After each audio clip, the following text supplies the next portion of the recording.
This is more fun. All the people I've admired for years. They're all parading before you. I'm making a couple of notes on the words that strike me. The last one I came up with the citizen, patriots, and revolutionaries. There's a whole variety of what we're hearing tonight, but it all sort of holds together. So the next award will be the Entrepreneurial American Leadership Award for Richard C.D. Fleming. And I would like to ask Richard and also the presenter, Peter Harkness, to come forward.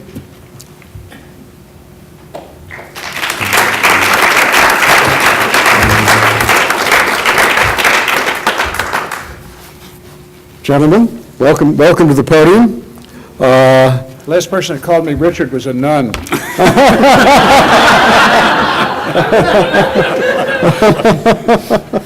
Well, Peter is also one of my best friends and a great counselor and advisor, and also, amazingly, a clear-eyed journalist at the same time. So I'm very glad that he is here to introduce one of my favorite people on planet Earth, Dick Fleming.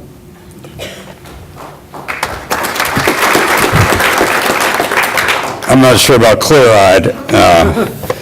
Neil was my first editor when I worked for Congressional Quarterly. Neil was the politics editor at CQ, and I worked with him, and I always joke one of the other reporters' name was Oliver Cromwell. So what more do you need to know? This room really brings back a lot of memories for me because my magazine, I used to run, was the editor, publisher of a magazine called Governing, which is still very much alive, but I'm retired. And we had a dinner here every year for 18 straight years called the Public Official of the Year Award, where we would give an award to a governor and a mayor and a state legislator and a county person and people who ran agencies and departments in state and local governments on. And some of the most wonderful moments I've had in my professional career have been in this room listening to them. Either because it was very poignant or very funny or whatever, but you came away with it was sort of a glow afterwards. And I sort of get that feeling here tonight in a kind of different field, which I know less about, quite honestly, but this room is just wonderful for me. I'm afraid they moved it to the Willard, and I'm not nearly as happy, but anyway, this is interesting. The politicians love to talk about job creators, by which they usually mean rich people who want to keep their tax breaks. But tonight we celebrate someone who has really been creating jobs for more than 3 decades by helping to develop metro areas. Dick Fleming is a civic entrepreneur who has been unusually successful in promoting economic development to revitalize cities and their larger communities. He is a promoter, he's a wheeler dealer, and an irrepressible advocate for urban areas and regions. When I think about Dick Fleming, when he isn't chairing a board that I'm on or something like that, I'm thinking of him huddled in the corner with his cell phone, working his latest deal. He's about to retire as president and the CEO of the St. Louis Regional Chamber and Growth Association after 17 years. He was recruited to that job from Denver, where he had served on both the Greater Denver Chamber of Commerce and the founding CEO of the Downtown Denver Partnership. And before that, he was with Central Atlanta Progress, where he was the deputy to a guy named Dan Sweat, who received the first Bridge Builder Award from Partners, God knows how many years ago. Early in his career, Dick was a private developer with the pioneering Rouse Corporation, and he served in government as well in the U.S. Department of Housing and Urban Development, where he worked in the office that oversaw the Community Development Block Grant, the Urban Development Action Grants, and the Livable Cities programs. That's not all. Dick is a past chairman of the board of the Association of Chamber of Commerce Executives, a founding member and chairman of the Alliance for Regional Stewardship, a member of the Metropolitan Leadership Network, a City States Associate, Neil's group, a longtime active executive council member of the Urban Land Institute, a past chairman of the International Downtown Association, board chairman of the Rockefeller Brother Foundation's Climate Prosperity Project, Andre Pettigrew, its ED is here tonight, and of course, he is the outgoing board chairman of Partners for Livable Communities. In fact, this is actually the second award that Dick has received from Partners. He and former Denver Mayor Federico Pena received the Bridge Builders Award in 1997 for their work together in reviving Denver's economy. So Dick has done all these things, and he has had all these titles. But the Dick Fleming I know is also a beaming optimist, a great raconteur and storyteller, an enthusiast for all kinds of things, including, and maybe especially, the game of baseball in general, and the team there in St. Louis, Cardinals, I think, in particular. And in fact, I want him as quickly to tell a little vignette about one of the best deals he ever did on selling a baseball team to an investor when the guy didn't understand the extra 3 zeros. Good story. Good job.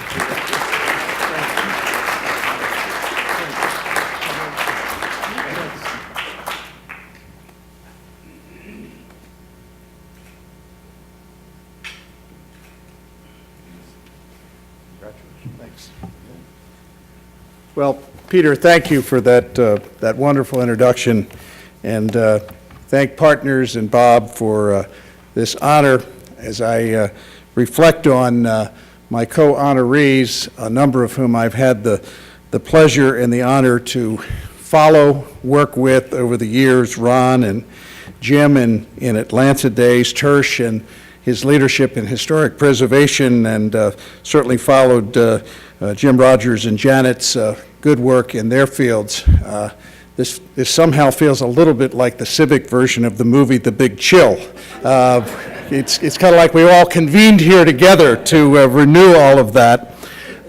We all have our McNulty stories. Mine will be short. I was the Deputy Assistant Secretary, as Peter said, at HUD in the Carter administration when we were launching the UDAG program. Marilyn Melkonian, who's here, was Larry Simon's deputy at Housing, and I was Embry's deputy at HUD. And this guy McNulty came to see me. I think it had in part to do with the fact that we had discovered that there was a 3% override in the Secretary's CDBG fund, and there was money available. But in fact, Bob had a vision, and his vision was to create a focus on place and community. And he's been at it since 1977, and it's been my pleasure to be part of it, to be on the board, and for the last 4 years to chair this wonderful organization, and I'm grateful for that. And I think Bob and Partners has really helped define livability in ways that are unique and have cut across the many institutions and disciplines that we're here honoring tonight. And my predecessor, we've had some wonderful colleagues in the roles of trustees and chairs.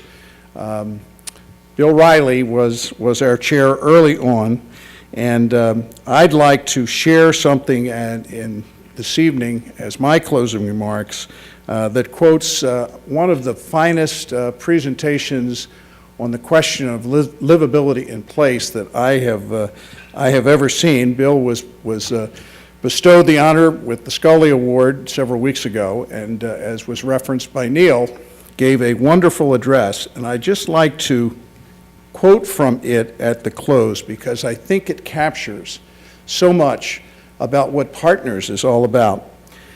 And I would acknowledge that Bill and I have both had a fellow hero in Jim Rouse, who, as Neil and and Peter indicated, I had the opportunity to work for Jim early in my career, so there's an interesting reference in here, and Bill drew some fascinating kind of correlations of issues. He closed his address with this. He talked about the City Beautiful movement that those of us who have studied cities are very familiar with. He concluded, the City Beautiful movement early in the last century was born of a concern to counter the ugliness of a frenzy of urban growth. Its proponents, progressives with standards and a desire to both clean up city governments and improve city building design, had a far-ranging impact. Today, it is time for Americans to unite behind a new cause. As Riley called it, the city sustainable, an effective and galvanizing successor of the City Beautiful movement. Its stirrings have already begun in Chicago and many other cities. Its demands for reduced water use and greater energy efficiency, for better insulation and green roofs, for reflective paving and climate-appropriate vegetation, and more tree cover, and a more congenial environment for pedestrians, bicyclists, and for public transportation, all can be accomplished. In fact, it is being done. Its success may save us from the ideological gridlock that we see in Washington. He references something that I can appreciate because I went to my first Urban America meeting here in Washington with Jim Rouse a number of years ago. He says, I joined Urban America Incorporated right out of planning school because of its mission to modernize and promote the City Beautiful movement with attention to civil rights and poverty. America needs a revival of the progressive energies and the creative vision that characterized that movement. A moment of vast and transforming change is now underway. The broad lines of that change are generally understood, though their precise character is unpredictable, and their ramifications can be profound. For America, as we transform and armor our cities against severe floods and extended droughts, against killing heat waves and snap cold spells and winter storms, against water scarcity and stress power generation, we have choices. We can learn the lessons of successful placemaking and combine them with the imperatives of preparing for a new climate.